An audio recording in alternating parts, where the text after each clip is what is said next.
today's July 21st in the year 2004. I'm Karen Herman with the Archive of American Television, and it is my pleasure to be interviewing Ed Christie at the Sesame Workshop headquarters in New York City.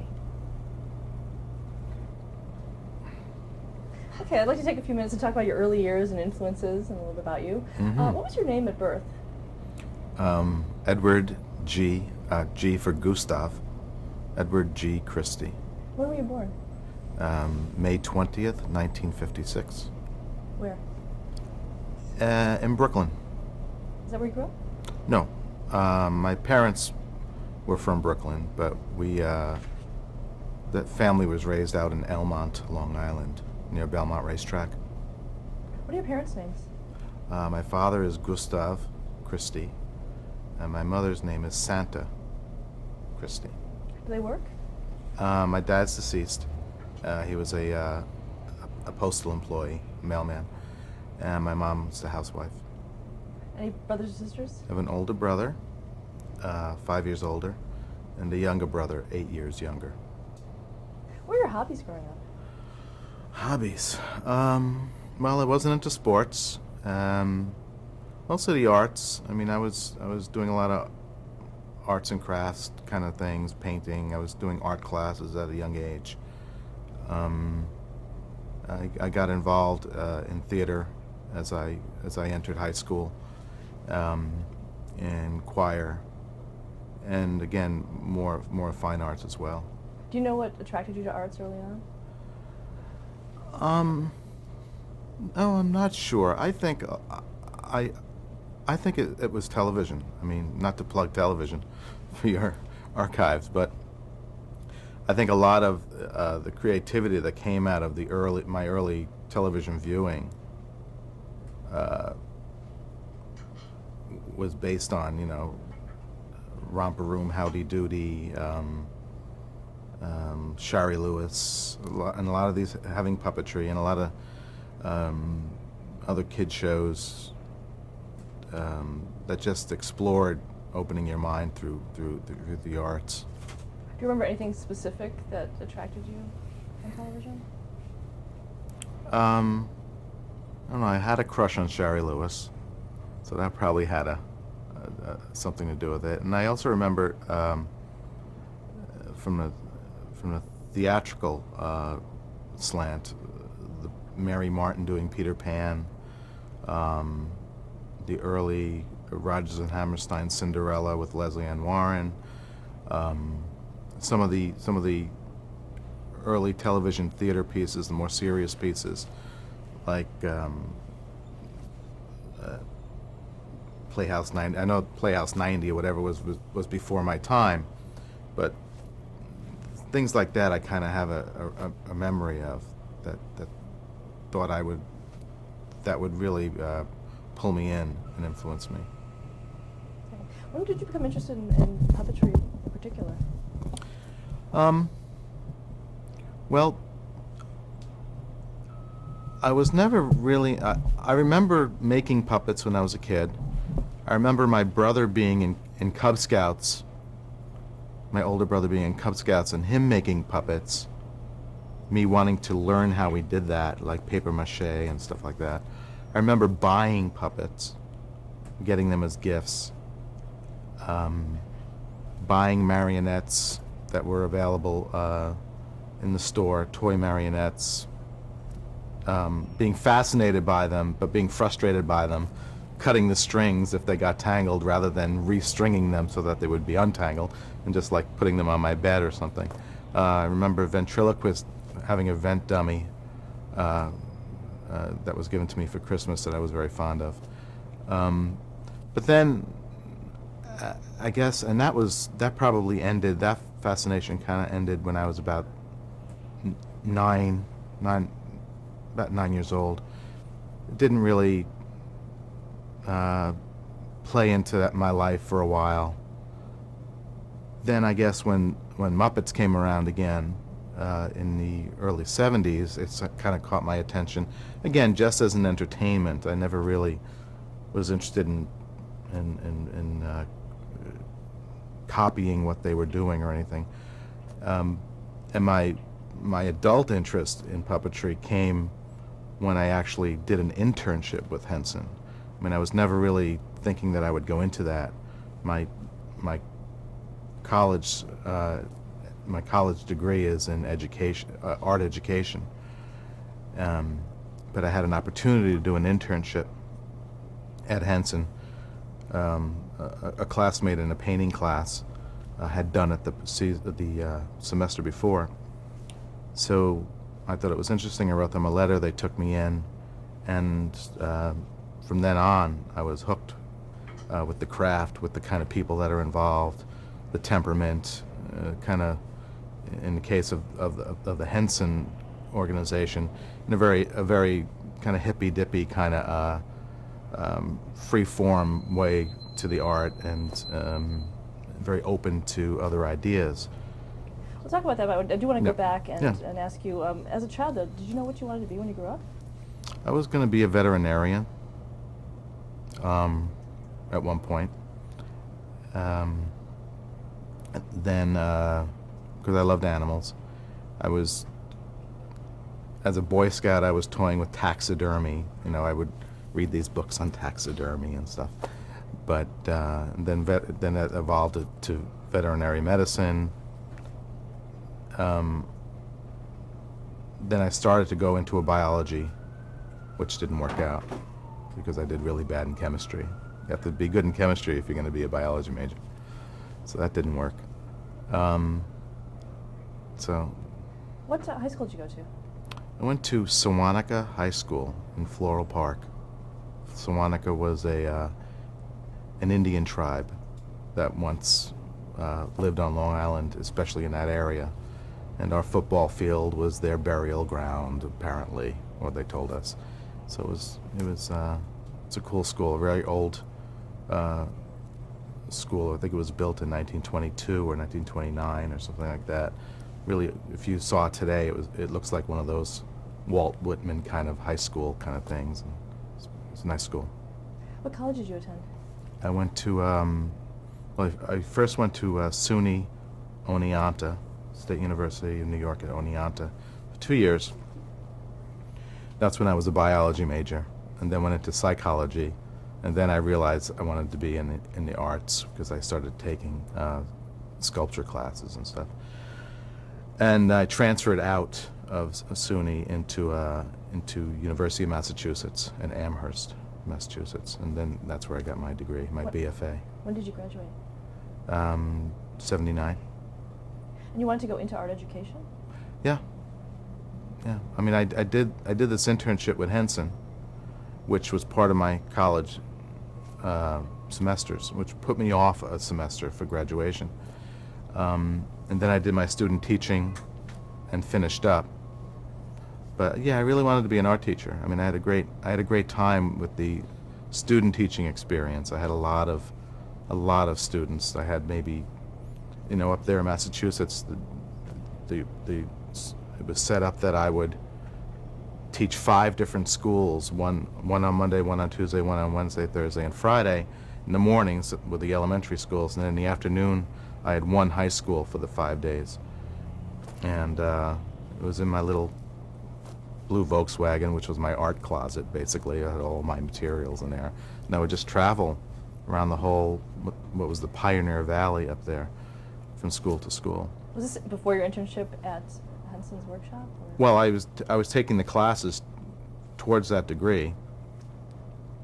That was interrupted by the internship. And then I worked the summer for Henson on the Muppet Movie, the very first movie. At the end of that, I went back to school. I mean, Jim wanted me to stay and finish the movie. It was a summer shoot, 1978. And he said, well, why don't you stay and finish the movie with us? And I said, Jim, if I don't go back to school now, I'll never finish. I'll just stay here.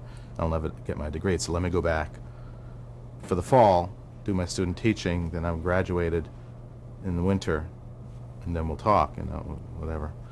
I'm sure I wasn't that officious with him. I was like, more like hamana. So yeah, the student teaching experience came after the internship.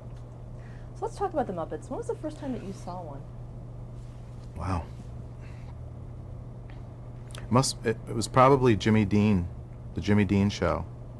Rolf, Jim's character Rolf, the dog, piano playing dog. He was on the Jimmy Dean show, and I was kind of knocked out by him. And it was in black and white. I remember, and it was great. It was so spontaneous and rich, the character.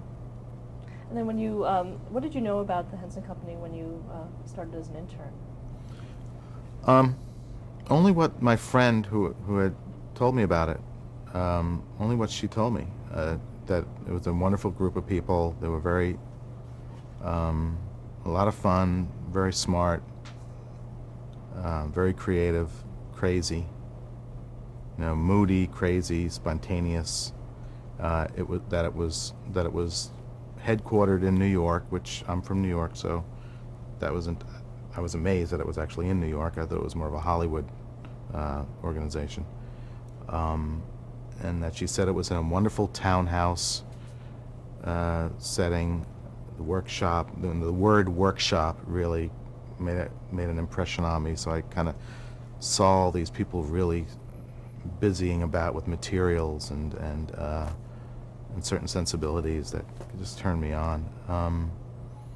And I knew it wasn't a big company. I knew there were maybe 20 people working in the entire company, including Jim and some of the executives. But that's what I knew before it came. And when you came in there in 1978, can you describe what you saw when you went to the company first? Well, I came down for an interview first, and I got a taste of what the shop was like. And I interviewed with Carolee Wilcox, who was the person who was in charge of Sesame Street, specifically the Sesame Street characters at that time. And I interviewed with her, and I saw all these people working around and doing these great things, and I really got my juices going. And then, the interview was over, and I thought it went well, and she was very nice. And I went back to school really anxious. I really wanted this position. And I kind of thought that I would get it because I really liked my predecessor, the woman who told me about it, and I really trusted her opinion. So then when I did get the position, I walked in, and the moment I walked in, Carolee just threw some stuff at me. And she goes, the two-headed monster, she was creating the two-headed monster on Sesame Street. And that was my first job. I was sewing his hands. She gave me the fabric that was already, she did all the pre-cutting. She handed me these pieces of fabric of hands, and I had to sew the seam to create his hands. And it's a very specific Muppet stitch that I had to learn, and she taught me that. What is that stitch? Oh, it's a secret. Is it really?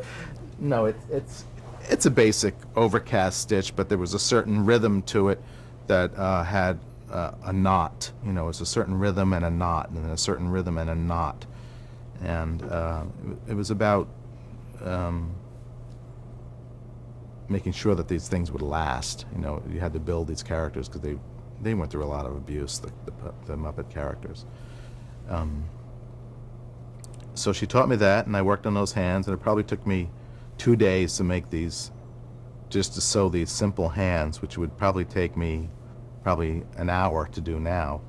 But I just was very meticulous and I just wanted to do it right, and I just wanted to please, and so that was about my first job. And then after that, she had me doing props and other puppet stuff, but kind of menial tasks, which is fine. I was an intern, an apprentice kind of situation.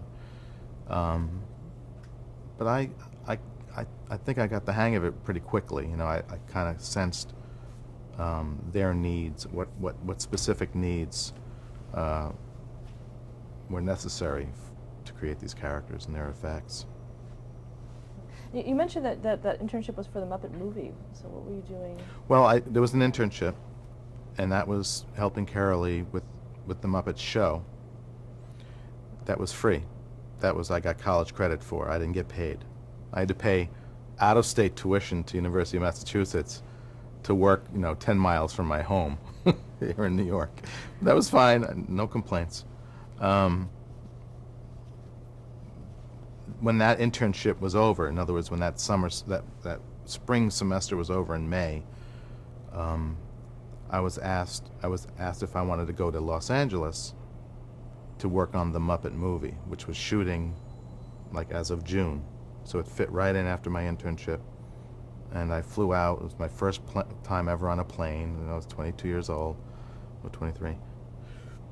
First time, so I get on a plane. I was in first class, first seat in the bulkhead. It was like, what am I doing? So I got on this plane, and I worked on the movie for about 2 months in Los Angeles, and it was amazing.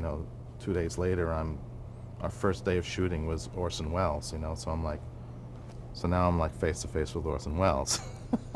It was bizarre. Orson Welles, and the next day was Cloris Leachman, and then Valerie Harper was shooting Rhoda on the set on the lot, the same lot as we were, and she was on the Muppet Show a couple of seasons before I came, and I was carrying Kermit to the set, and she stops her car, rolls her window, and she's yelling, "Hey, Kermit!" And she's looking at me and like, oh, I'm looking at her like, "You're Valerie Harper," and I'm like holding Kermit, and I'm like, "Hello," and don't mind me. I'm just this little schlub from New York.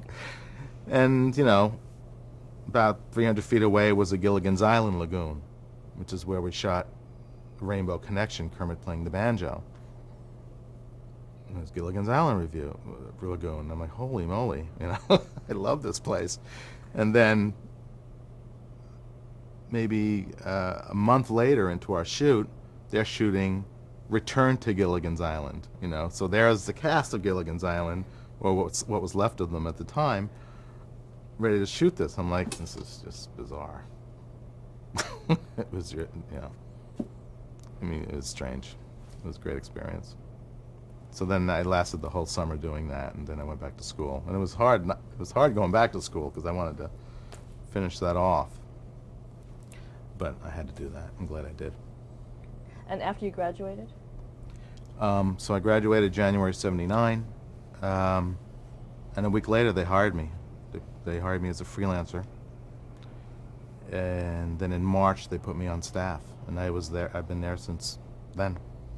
So it was my first job out of college, and until now it's my only job ever, and it's like 25 years. So it's kind of daunting, to be in that, and it's kind of daunting thinking about what the next phase will be, after that. Do you remember the first time that you met Jim Henson?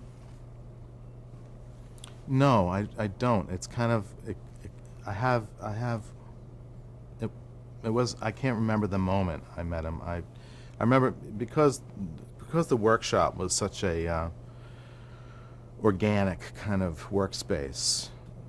People drifted in and out. He probably walked by and was too busy to say hello to me.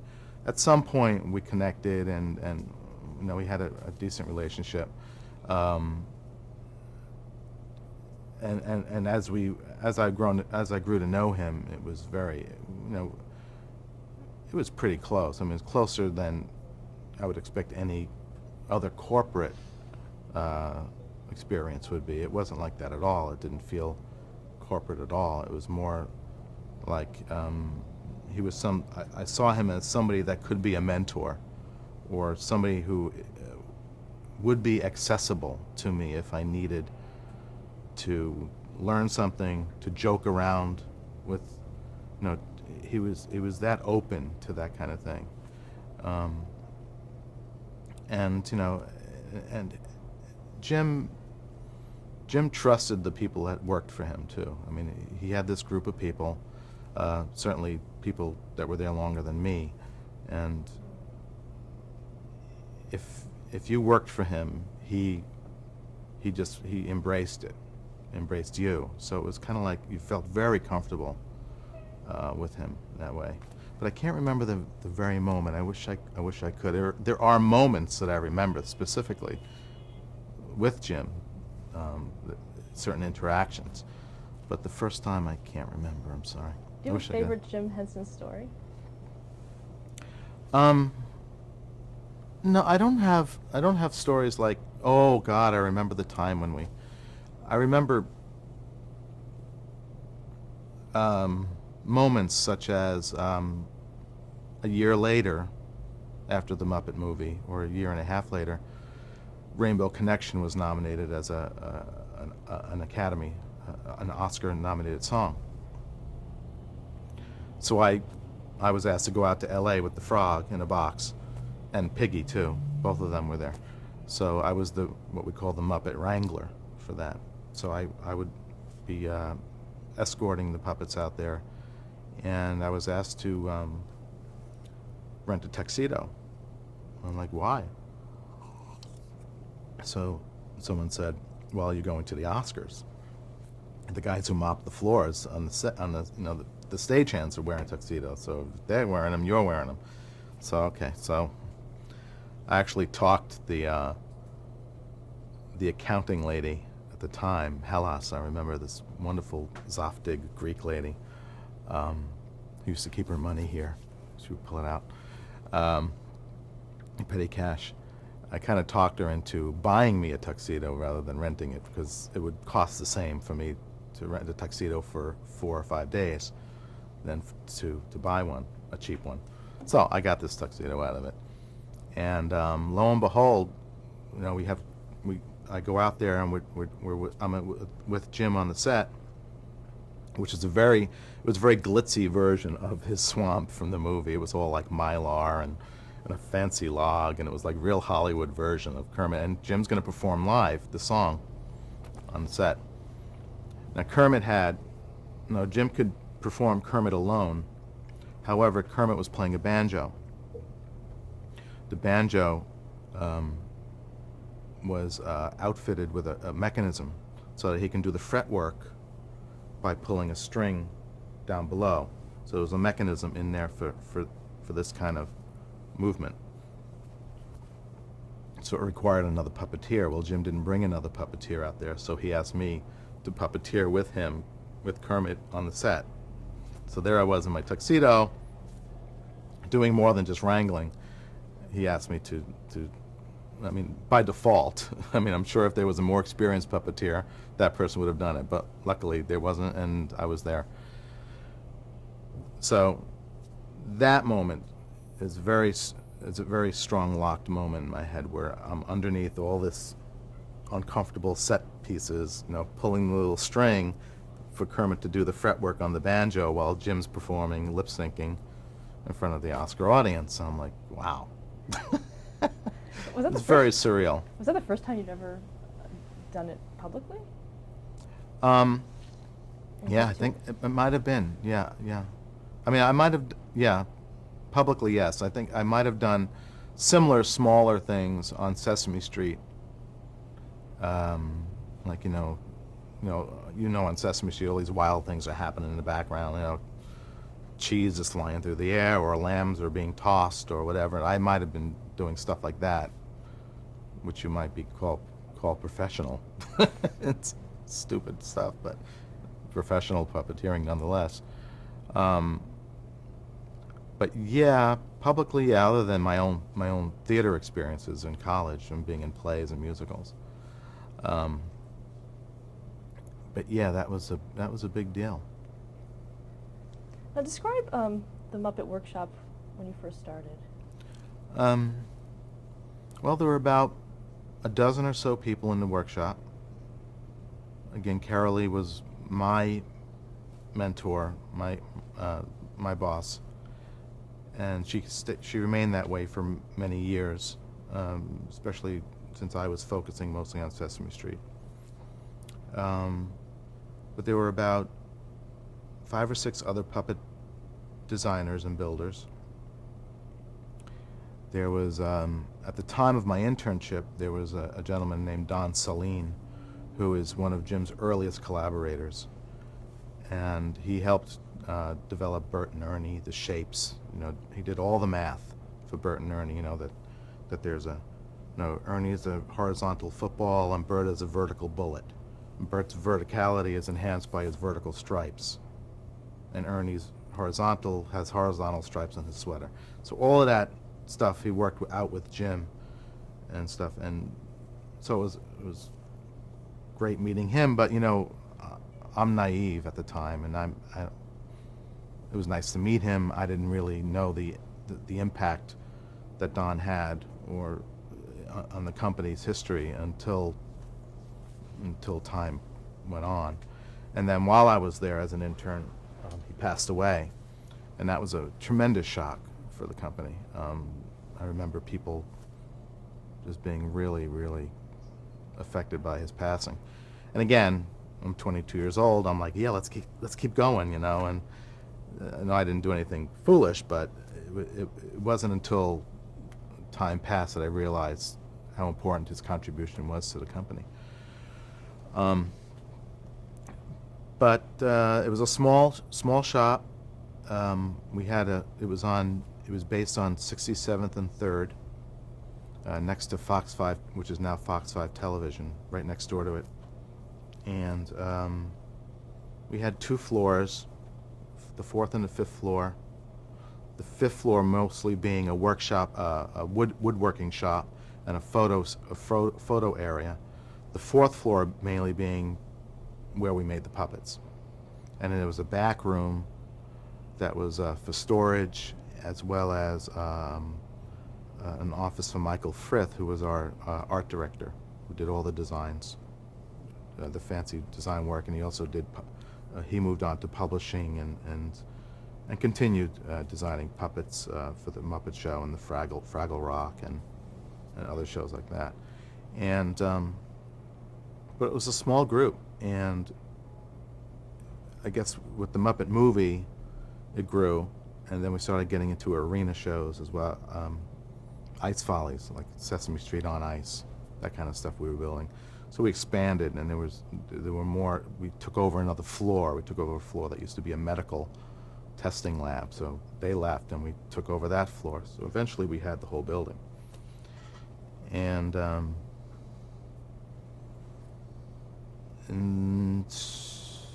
then we some office things changed.